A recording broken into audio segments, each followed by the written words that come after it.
Grande première à Moscou, 2500 cadets défilent au pas alors qu'on souligne la victoire sur les troupes nazies il y a 70 ans. Il y a ici la crème de la crème des cadets et cadettes de la région. Le premier corps de cadets a été créé il y a plus de 300 ans par le tsar Pierre le Grand. Une institution qui a connu ses hauts et ses bas au fil de l'histoire. Ils ont même failli carrément disparaître.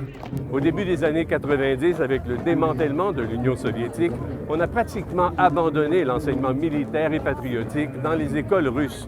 Mais depuis que Vladimir Poutine est arrivé au pouvoir, tout cela a bien changé. Le patriotisme, la défense de la mère patrie sont des thèmes qui sont à la mode sous M. Poutine. Il y a un véritable boom dans ces écoles de cadets. Il y a maintenant autour de 500 corps de cadets en Russie. Parfois, des centaines de candidats sont en compétition pour une seule place.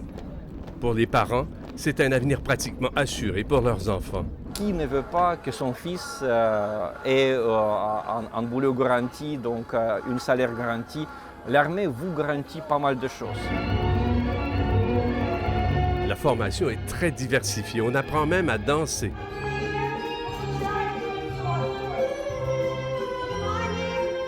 On les avait vus au corps de cadets cosaques de Moscou faire leur premier pas de danse.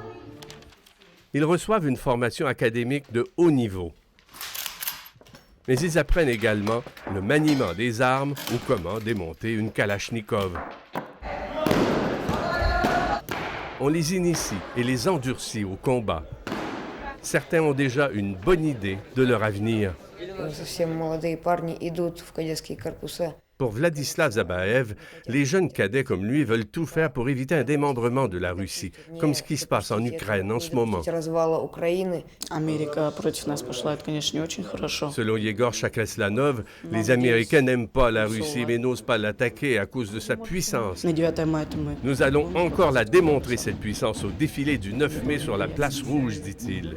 Ce jeune cadet reflète bien l'esprit des célébrations qui se déroulent à Moscou pour marquer la victoire russe dans ce qu'on appelle ici la Grande Guerre patriotique.